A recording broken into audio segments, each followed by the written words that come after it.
Isabel, olha, eu vou fazer um pequeno histórico para você. O PPS votou em Lula em 2002, no segundo turno. Né? Fizemos parte daquela coligação vitoriosa no segundo turno, a esperança, toda a expectativa que era criada por aquele governo da mudança, de correção de rumos, de transformação. Fizemos parte de tudo aquilo, né? E participamos, inclusive, do governo, com ministro. É bom que a gente ressalte que esse ministro foi candidato por 2 vezes a presidente da República pelo PPS e fazia parte daquele governo como ministro da Integração Nacional. Em 2004, com a continuidade da política econômica, que o governo Lula não fez nenhuma mudança, ao contrário, deu continuidade, eu diria até que enfatizou o caráter neoliberal daquela política que vinha do governo de Fernando Henrique Cardoso.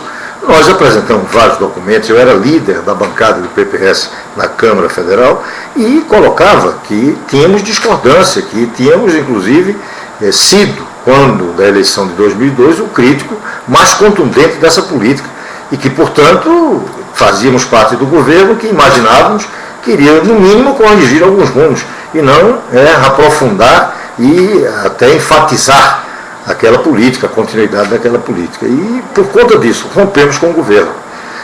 Fomos o único que tivemos essa coragem. Mais do que isso, foi o único partido, naquela oportunidade, que fazia efetivamente oposição ao governo Lula, naquilo que é essencial de oposição, que é a oposição à política macroeconômica. O PSDB e o PFL, na época, eram partidos que blindavam mais o Palocci até do que quando, no governo de Fernando Henrique, blindavam o Pedro Malan. Então, essa era uma realidade, uma dura realidade. Lula não tinha oposição. A oposição de Lula veio surgir, a oposição a Lula veio surgir quando dos escândalos, e é uma oposição que fica circunscrita aos aspectos éticos, morais, importantes, é evidente, mas que deixam de se opor, pelo contrário, até defendem aquilo que é o essencial em qualquer governo, a sua política econômica, aquilo que define efetivamente rumos, destino, o que será do país no futuro. E eu posso dizer a você, daí a nossa ruptura em 2004, e digo hoje até com muito maior ênfase, de que essa política econômica é lesiva aos interesses do país.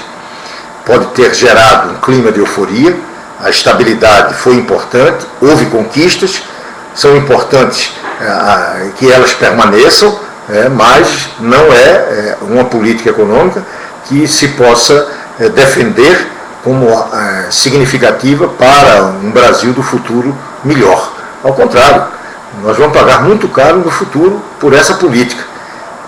Entre elas, por exemplo, uma política que transformou o Brasil num grande cassino.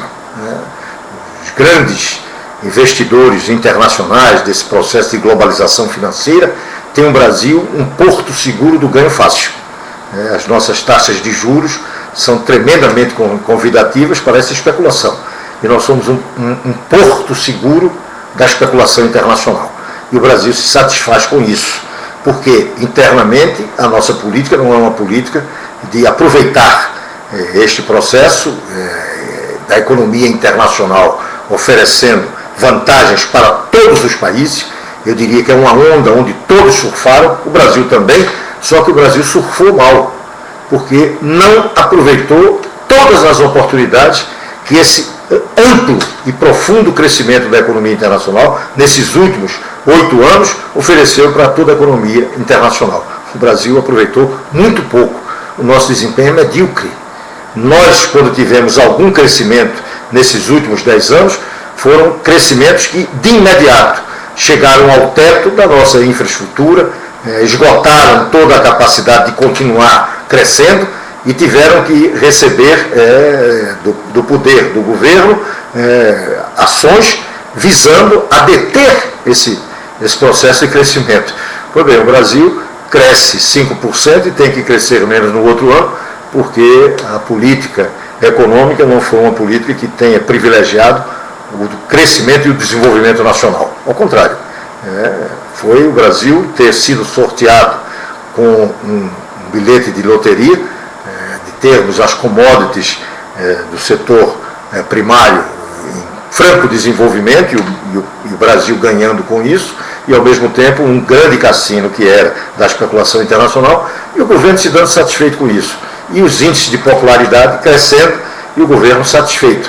É verdade, e aí vem a sua segunda pergunta. A nossa crítica ao governo Lula, portanto, é uma crítica baseada na política econômica deste governo, política macroeconômica profundamente equivocada, e que começa a dar os seus primeiros sinais de esgotamento, embora já tivesse esgotado há muito tempo, e só não tivesse tido sinais efetivos desse esgotamento lá atrás, por conta da economia internacional, do ciclo virtuoso que ela ofereceu para todas as economias em todos os países do mundo. Mas então, dizendo isso, a nossa crítica é uma crítica fundamentada na oposição a esta política macroeconômica do governo, que vem de há muito tempo, uma crítica que nós fazemos há muito tempo, e que agora começa a dar sinais que outros começam a fazer, até mesmo o próprio PSDB, o PAC do PSDB, que sempre teve, por exemplo, em José Serra, um crítico efetivo dessa política, desde o tempo de Fernando Henrique Cardoso, é bom que se diga, mas que a grande maioria do PSDB aceitou passivamente, até o próprio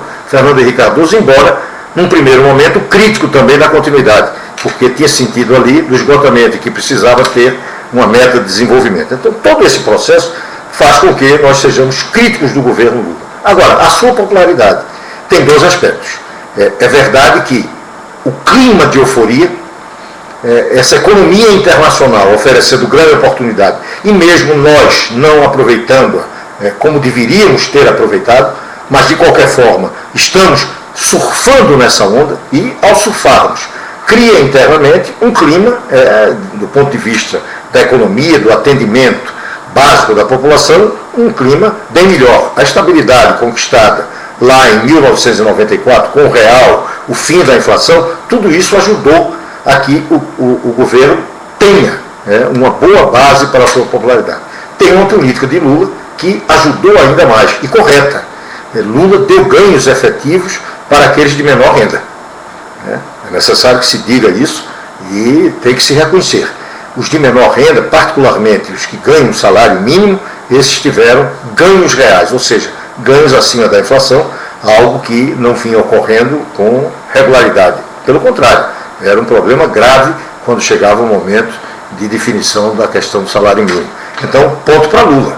Agora, tem um outro aspecto que vem na resposta à sua pergunta também, um desdobramento dela, a questão do Bolsa Família. Isso ajuda a popularidade, mas eu diria a você que é um programa muito perigoso, e eu diria que é pernicioso ao país, tal como ele vem sendo conduzido pelo governo Lula. Ele não é um programa compensatório, ele está se transformando num programa permanente de governo e talvez a grande bandeira do governo, e uma bandeira equivocada, porque este é um programa compensatório, quando bem aplicado, ou seja, quando você tem a contraprestação social. Então você poderia até dizer, é algo que atende aqueles bolsões de miséria e de pobreza, mas ao mesmo tempo exige uma contraprestação de algo social, educacional, no campo da saúde, e não o que acontece hoje. Não se tem nenhuma grande fiscalização sobre isso, é uma população imensa atendida pelo Bolsa Família, tem um aspecto muito mais assistencialista, eu diria até um aspecto não é populista, é eleitoreiro. Então, esse quadro é um quadro pernicioso, e eu diria a você que não se pode apoiar um projeto e um programa que seja contra o trabalho, e o Bolsa Família é, até porque quem recebe Bolsa Família e arruma trabalho perde a Bolsa Família, ou seja, isto não é um programa que faça bem ao país, não faz bem particularmente a nós nordestinos, porque é mais uma forma de mantermos nós, os nordestinos, numa situação economicamente subalterna, não de desenvolvimento, mas de assistencialismo, e você disse bem, é política meramente populista e que atende apenas à popularidade de Lula, mas não aos interesses do Brasil.